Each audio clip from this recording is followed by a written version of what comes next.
Halo semuanya, perkenalkan nama saya Nadia Rismaudi. Saya mahasiswa dari Universitas Siber Asia dengan NIM 25030100131.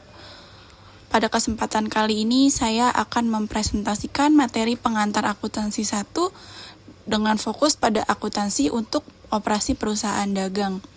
Materi ini membahas bagaimana transaksi pembelian dan penjualan dicatat serta bagaimana perusahaan menghitung laba. Operasi dalam perusahaan dagang. Dalam perusahaan dagang, perhitungan laba dimulai dari penjualan atau sales revenue. Rumus dasarnya adalah penjualan dikurangi harga pokok, penjualan menghasilkan laba kotor. Kemudian laba kotor dikurangi beban operasional akan menghasilkan laba bersih. Jadi laba bersih mencerminkan keuntungan akhir setelah seluruh biaya operasional diperhitungkan. Untuk flow of cost, dalam pencatatan persediaan, terdapat dua sistem utama, yaitu sistem perpetual dan sistem periodik. Pada sistem perpetual, perusahaan mencatat setiap transaksi pembelian dan penjualan persediaan secara rinci dan langsung memperbarui saldo persediaan. Sedangkan pada sistem periodik, perusahaan tidak mencatat perubahan persediaan secara langsung, melainkan menghitung secara berkala melalui perhitungan fisik.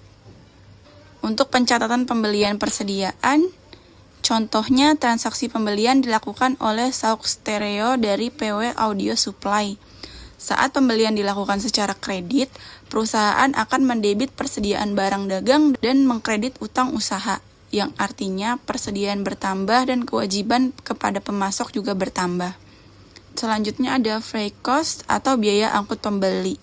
Jika pembeli menanggung biaya pengiriman, maka biaya tersebut akan menambah nilai persediaan. Jurnalnya adalah mendebit persediaan barang dagang dan mengkredit kas. Hal ini karena biaya angkut pembelian merupakan bagian dari harga perolehan barang. Selanjutnya ada freight cost untuk biaya angkut penjual. Sebaliknya, jika penjual yang menanggung biaya pengiriman, maka biaya tersebut dicatat sebagai beban operasional. Akun yang digunakan biasanya adalah beban angkut keluar atau delivery expense. Biaya ini tidak menambah persediaan, tetapi menjadi beban dalam laporan laba rugi. Selanjutnya ada purchase return and allowance. Jika pembeli mengembalikan barang karena rusak atau tidak sesuai, maka akan dicatat sebagai retur pembelian. Jurnalnya adalah mendebit utang usaha dan mengkredit persediaan barang dagang, yang artinya utang berkurang dan persediaan juga berkurang. Lalu selanjutnya ada purchase discount. Jika pembeli membayar dalam periode diskon, maka akan mendapatkan potongan tunai. Potongan ini mengurangi jumlah kas yang dibayarkan dan mengurangi nilai persediaan. Namun, jika tidak memanfaatkan diskon, maka pembayaran dilakukan penuh sesuai jumlah utang. Selanjutnya ada sales return dan allowance. Dari sisi penjual, ketika terjadi retur penjualan, maka penjual akan mencatat pengurangan pada akun penjualan dan mengurangi piutang usaha. Ini menunjukkan bahwa pendapatan yang sebelumnya diakui harus dikoreksi. Lalu ada sales discount. Jika pelanggan membayar masa diskon, maka penjual akan mencatat potongan penjualan. Akun yang digunakan adalah sales discount yang mengurangi total pendapatan penjualan. Lalu ada adjusting entry. Pada akhir periode, perusahaan melakukan perhitungan fisik persediaan.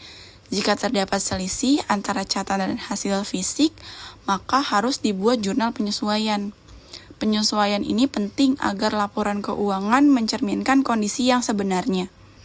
Untuk yang terakhir, setelah semua transaksi dicatat dan disesuaikan, perusahaan melakukan jurnal penutup, yang tujuannya adalah untuk menutup akun sementara seperti pendapatan dan beban agar saldonya kembali nol di periode berikutnya. Maka saldo laba atau modal akan dibawa ke periode selanjutnya.